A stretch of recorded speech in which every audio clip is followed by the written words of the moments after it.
Good day, everyone, and thanks for joining us on this edition of the Midday Bilingual Newscast on Equinox Television. The first part of the news will be the French language with you, Nadine Yambo. Good day to you. Good day, Immaculée Fogwe. Mesdames et messieurs, bonjour. Merci d'honorer ce rendez-vous de l'information sur Equinox Télévision. Plus de peur que de mal hier à l'aéroport de Yaoundé-Simalène. Un avion appartenant à la Camerco a fait une sortie de piste heureusement sans perte en vie humaine ni encore dégâts matériels. Dans un communiqué, la direction générale de la Camerco attribue cet incident aux mauvaises conditions météorologiques. D'autres précisions dans ce reportage de Marcelin Gansop. C'est aux environs de 19h15, alors que dans pluie arrosait la capitale et ses environs, que le pire a failli se produire. Après un atterrissage plutôt réussi, l'aéronef de type Embraer, en provenance de la capitale économique, a contre toute attente effectué une sortie de piste, créant un vent de panique, non seulement à l'intérieur de l'appareil, mais également dans l'enceinte de l'aéroport international de Yaoundé-Simalène. Ceux qui ont vécu en direct cette sortie de piste ont eu la peur de leur vie.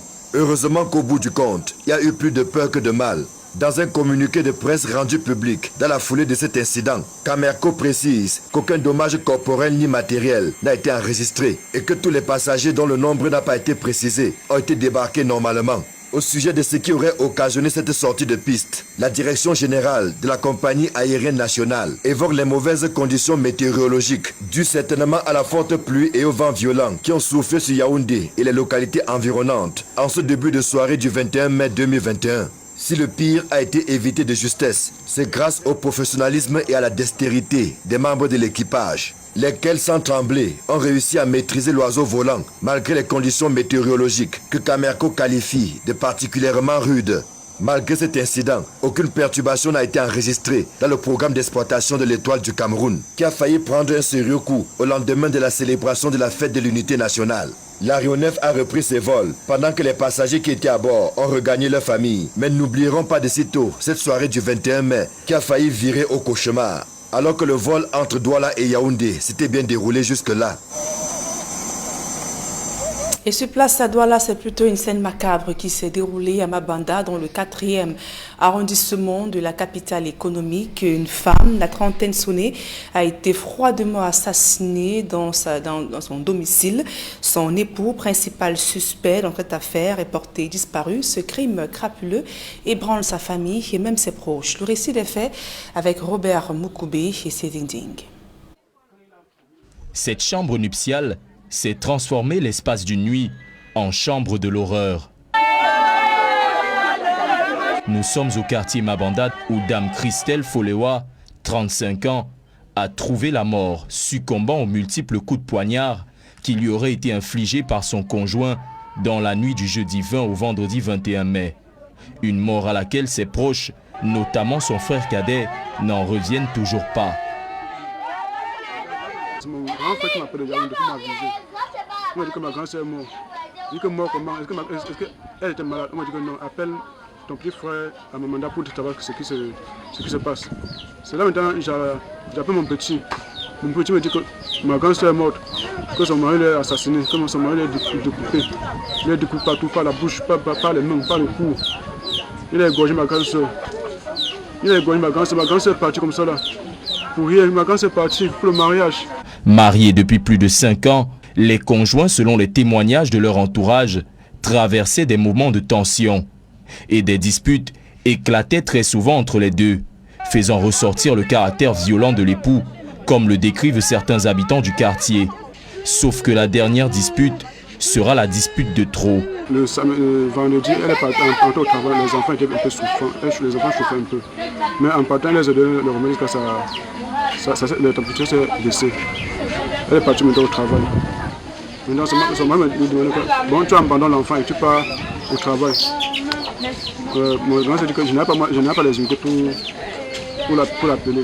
C'est comme ça que son mari lui a commencé à taper, à arracher les cheveux. Mon voisin qui a même déjà eu à essayer de m'assassiner. Oui, il a assassiné sa femme cette nuit.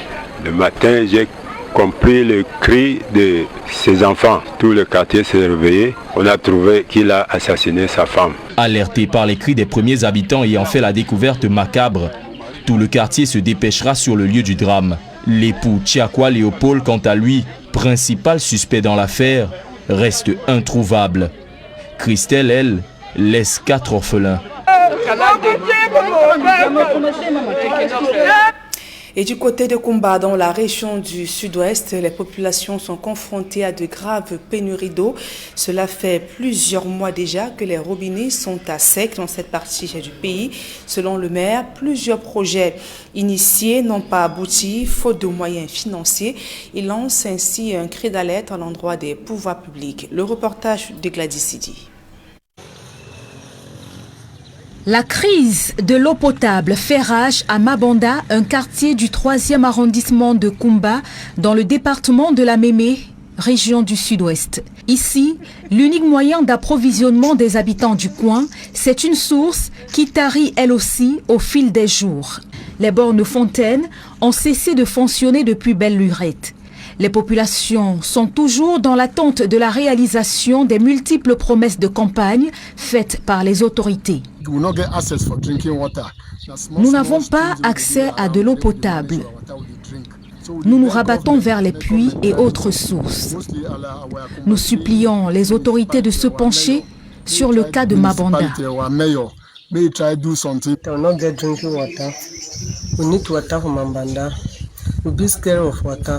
Nous voulons de l'eau à Mabanda. L'eau de la source n'est pas de bonne qualité. Le maire de la commune d'arrondissement de Kumba 3e annonce la création de plusieurs points d'eau qui seront mis à la disposition des populations qui pour le moment peuvent aussi se ravitailler dans un forage construit à la mairie. They try to see the good in everything we try to do, rather than for criticize and rather than for give negative attributes. Il invite aussi les élites à se joindre à lui pour mener à bien les projets initiés. Ce notable est chef de quartier depuis plus de 30 ans. Il revient sur les multiples projets d'adduction en eau potable mis sur pied à Mabanda qui ont échoué.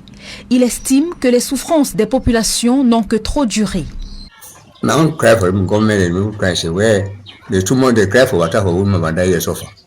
D'autres initiatives sont annoncées pour approvisionner l'arrondissement de Kumba 3 en eau potable.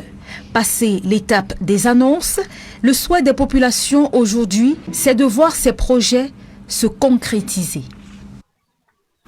Et dans le Mungo, fin de la vacance, à la tête de la mairie de Njombe Penja, une session de plein droit tenue hier vendredi a porté à la tête de cette municipalité, maître René Manfo. L'avocat au barreau du Cameroun remplace ainsi Paul Éric Ngué, décédé en mars dernier. Le nouvel élu promet donc de poursuivre les chantiers de son prédécesseur, Jacques Molon, Donald Brice Kamgan. Un déploiement des forces de maintien de l'ordre dans la ville dès le matin comme pour parer à toute éventualité. Pendant ce temps, au foyer municipal, le préfet du département du Mungo joue la carte de l'anticipation sur une éventuelle escalade. C'est vous qui choisissez, c'est le conseil. Donc, soyez vraiment détendus. C'est quelque chose qui ne devra pas nous prendre 30 minutes. Un appel au fair play en raison de la composition du conseil municipal de Njombe Penja. Il est certes dominé par le mouvement patriotique pour un Cameroun nouveau du défunt maire Paul Éric Ngué, mais la cohabitation avec le SIF, le RDPC et l'UNDP fait de cette session de plein droit une rencontre potentiellement houleuse. Bien que non prévu par la loi, la presse est tenue à l'écart sous proposition de l'autorité administrative. Les médias ne reviendront plus que pour constater les résultats. Le candidat investi par le MPCN est élu. Maître René Manfo récolte 26 voix contre 7 pour Bilé Sasso du RDPC et un bulletin nul enregistré. Voler au secours des populations de Njombe Penja, nous mettrons toujours en tête que c'est d'abord pour leur intérêt que nous avons été votés. Et nous nous battrons tant que nous pourrons pour exécuter la feuille de route tracée par le défunt maire Paul Éric Ngué. Le préfet, pour sa part, se dit satisfait du climat de sérénité ayant prévalu durant le vote du nouveau maire. La démocratie a triomphé, les conseillers ont choisi celui en qui ils ont eu le plus confiance et nous pensons que ça a été un bel exemple, sans éclat de voix, ni bagarre, ni bousculade. Et la loi a prévalu. C'est à l'issue d'un deuxième tour de vote que le choix du nouveau maire s'est fait. Maître Manfo, investi par le MPCN, n'a obtenu que 16 voix, la majorité relative face à Claubert Chuente, son camarade de parti, Jean-Pierre Carac, l'ancien maire SIF, et Sasso Bilé du RDPC. Partout où il allait avec Maître Manfo. Vraiment, nous sommes un peu fiers parce que notre maire est ressuscité. Que la population ne s'inquiète pas, on va continuer les œuvres du PEC. Le conseil municipal de 34 conseillers est tenu par le MPCN, 23 conseillers, suivi du SIF, 5 conseillers, le RDPC, 4 conseillers et l'UNDP, 2 conseillers. Maître René Manfo, vice-président du MPCN et jusque-là adjoint au maire, doit achever le mandat de Paul-Éric Kingué. L'ex-patron de l'exécutif communal est mort le 22 mars dernier, un an après son élection. Et pour refermer cette première partie du journal, évoquons ce scandale financier dans la gestion des fonds de coronavirus et le flou autour des 45 milliards de francs CFA. Des fonds Covid au ministère de la Santé publique. Manaouda Malachi et ses collaborateurs sont sur les braises ardentes. La Chambre des comptes a découvert des surfacturations énormes dans l'achat des équipements et prestations de services et des irrégularités grossières dans les procédures des passations des marchés publics. Et au ministère de la Recherche scientifique et de l'innovation, la Chambre des comptes met à nu également les magouilles de Madeleine Chuente sur l'achat des médicaments. La ministre a importé de la chloroquine et l'azithromycine de l'Inde pour faire passer pour des médicaments produits sur place au Cameroun. On annonce donc ce samedi une conférence de presse du ministre de la Recherche scientifique et de l'innovation du côté de Yaoundé. Conférence de presse à suivre dans ce samedi. À présent, la deuxième partie de ce journal en langue anglaise avec vous, Immaculate Fogui. Exactly, Nadia Yambu. Once more, good day, ladies and gentlemen, and thanks for staying with us on the second segment of the news in the English language. A plane yesterday deviated from the tarmac at the Yaoundé-Simalène airport. Cameco blames last night's plane derailment on bad weather. The equally stated that no one was injured in the said incident. It acknowledges the professionalism and dexterity of the entire crew who were able to control the aircraft. All flights scheduled to land at the Yaoundé-Simalène International Airport have been deviated to Douala. And over here in Douala, a manhunt has been launched by security forces after a man murdered his wife in Block 39 in Mapanda, that is in the Douala 4 subdivision. The man called Leopold murdered his wife Christelle after a heated argument they had in their house. Details in this report compiled by Smart Chikan Gabriel. Total consternation in Block 39, Mabanda, Douala 4 subdivision.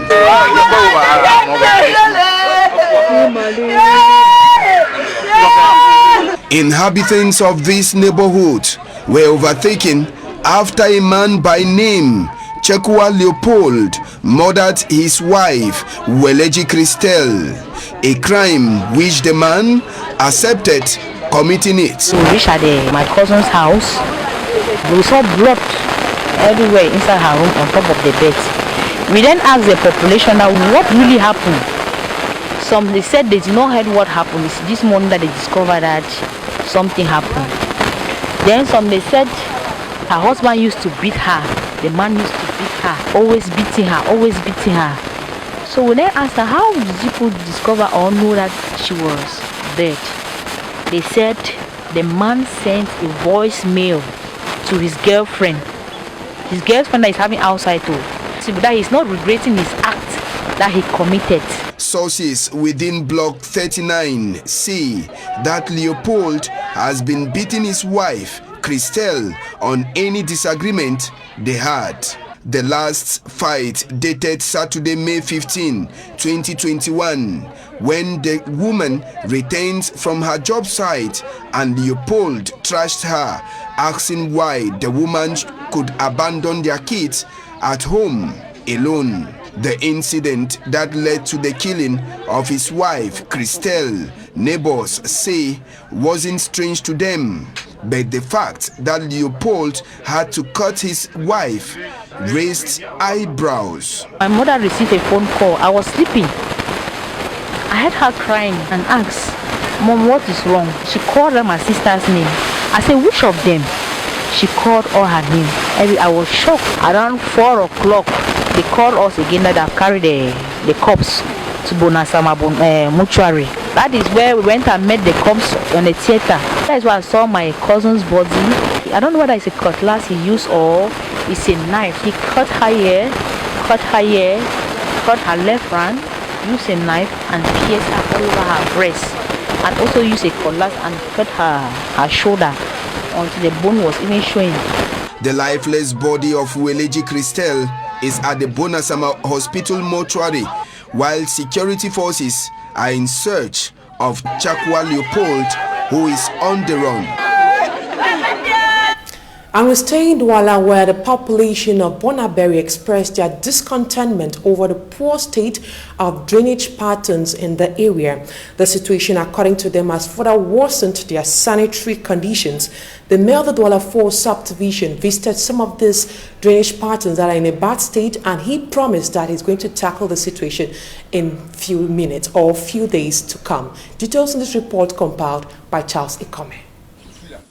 Inhabitants of Bonaberry in the Douala 4 subdivision say they continue to experience hardship due to poor drainage patterns in the locality. A dampening situation which has resulted to diseases such as malaria and cholera due to standing water. Moreover, locals find it difficult to navigate through these streets, especially during the raining seasons. Every the water enters our house. Even when a little rain just falls, everywhere water is full. Even when we are going to school, we're always falling inside water. My junior sister, everywhere water, mud. Person like me, look at my attire. A nurse, I have to walk with a clean dress. I travel through water to reach my job site. Sometimes I reach very late and I'm asked to go back. Can you imagine? Our drinking pipes are found inside the gutter. And sometimes where they are open like that, some people, because of hardship, they decide to fetch water directly from the gutters rather than fetching from the tap itself. So the hygiene conditions are very limited. However, some locals also blame inhabitants of Bonaberry to being the cause of this emerging problem. The population is the cause of all this, because when we go around, as just what we have just done, you see that people, if you bought a land of about 100 meters square, you end up by having 150 meters square. That is every day they are encroaching, And they have also the banana plantation along the line. So much so that the water passage is reduced to 1 meter. It is for this reason that the mayor of Douala 4 subdivision, Dr. Mobi Pa Edouard Heve, has embarked on a project towards rehabilitating the drainage patterns in some neighborhoods in Bonaberry. A campaign will be carried out in the space of 14 weeks so as to keep the municipality in good sanitary conditions. We are here today in Katibileng to prevent flood, and we want to remove all the sand and all the vegetation who is on the drain. And we have two kinds of work we have to do. We have to do a work with manual manner, as we done today, but with the collaboration with Communauté Urbaine, we will also do a drainage with a mechanic engine. With effective work already launched, the population is expecting a new page which will mark the end to their sufferings and hardship due to floods, which has even claimed lives in the past. It is a saddening situation in some neighborhoods in Bonaberry, in the Douala 4 subdivision. As you can all see, there is a lack of good drainage systems in the locality. Furthermore, this has led to constant floods during the rainy seasons, as locals here blame inhabitants for sheer carelessness, as many are said to have constructed houses on these drainage canals, as you can all see behind me. Reporting live for Equinox Television, we are Robert Mukube, Martin Abanda, and Charles Ekome, signing out. We now take you up north, where rising insecurity is still the order of the day in localities like Kolombali and Mayunda, that is in Tubero subdivision, north region of Cameroon. Inhabitants of these localities have abandoned this area due to rising insecurity and the constant kidnapping of people for ransom in that area. More on this report compiled by Innocent Aze.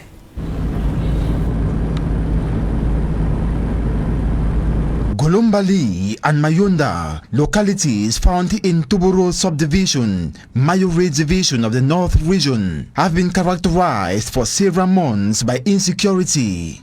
Roads are deserted with calm of a graveyard, and mostly the crow of a cock is heard. Fear could be read in the eyes of the few locals who have nowhere to escape to, despite the rising insecurity. Bike riders are killed and their motorbikes taken away. Since January till present, 200 kidnapped cases have been recorded. Over 100 million francs has been paid for ransom, yet hostages are still in captivity. One of the hostages still in captivity was kidnapped on May 16, 2021 in Kolombali, situated 52 kilometers from Tubero. The kidnappers stormed a residence and ordered the family heads to sit on the floor. One of them ordered him and the wife to be quiet or the man will be killed. The woman did not feel threatened. As she ran out of the house, she met two others at the door, and all attempts to raise alarm for help went fruitless as they went away with her husband. In Mayunda, 40 kilometers from Tubero, one of the hostages kidnapped in the month of April 2021 finally regained his freedom. He was freed on May 12 after paying a ransom of 10 million francs CFA. His brothers assisted him to pay the ransom. He sold all his cattle, maize, groundnuts, and other properties to raise the money. Internal accomplices well exist in these localities. A local accentuates. There are blacklegs amongst us cooperating with the criminals. When such internal accomplices are caught and jailed, few days later they are released upon intervention of top personalities, making the population to live in fear. Shops in Tubero remains locked throughout Wednesday and part of Thursday as a way to protest the phenomenon. The local administration remains divided on this subject matter. While the MP for Mayuri constituency, Buba Musa, admits insecurity reigns in the locality, Yanda Celestin, mayor of Tubero, on the program La Verité en Face on Equinox Television, rebuked this stance. Protection is all the population demand from government. Innocent Aze's report on rising insecurity in the North region, ending this edition of the midday bilingual newscast on Equinox Television. Have a blissful day in the company of our program. Study Ambo, equally have a blissful day. Merci Immaculée Fogwe, fin de ce journal, mesdames et messieurs. Merci pour votre aimable attention et bon week-end à tous et à toutes.